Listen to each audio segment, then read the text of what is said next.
नमस्कार, मैं किरण सरोज। आज आपके सामने हम बात करने वाले हैं भारत की खोज किसने और कब किया।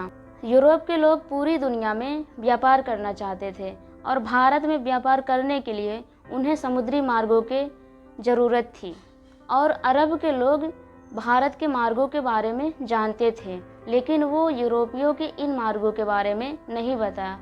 उस समय वास्को डी गामा पहले व्यक्ति थे जिन्होंने समुद्री मार्गों का खोज किया भारत आने के लिए।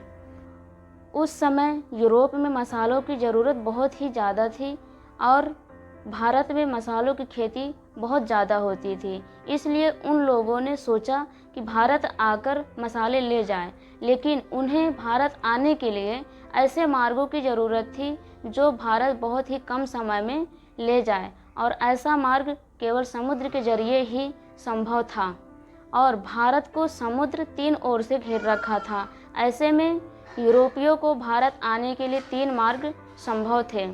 पहला, रसिया पार करके चीन होते हुए परमा में पहुंचकर भारत आना, जो कि बहुत ही लंबा और कठिन जोखिम भरा हुआ ये मार्ग था। और दूसरा, अरब और ईरान को पार करके भारत आना, लेकिन ये मार्ग अरब के लोग इस्तेमाल करते थे और वो किसी अन्य को अंदर घुसने नहीं देते थे। तीसरा मार्ग जो कि समुद्र का था और वास्को डी गामा पुर्तगाली नागरिक थे और एक नाविक भी था।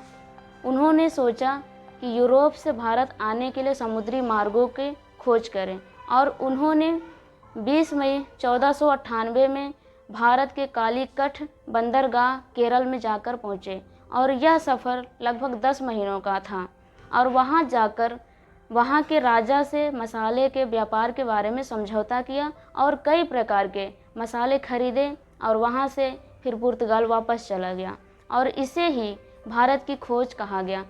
जबकि भारत में बच्चों को ये पढ़ाया जा रहा है कि भारत की खोज वास्को डी गामा ने किया, लेकिन पढ़ाया ये जाना चाहिए कि यूरोप से भारत आने के लिए वास्को डी गामा ने समुद्री मार्गों का खोज किया था, ना कि भारत की खोज किया था।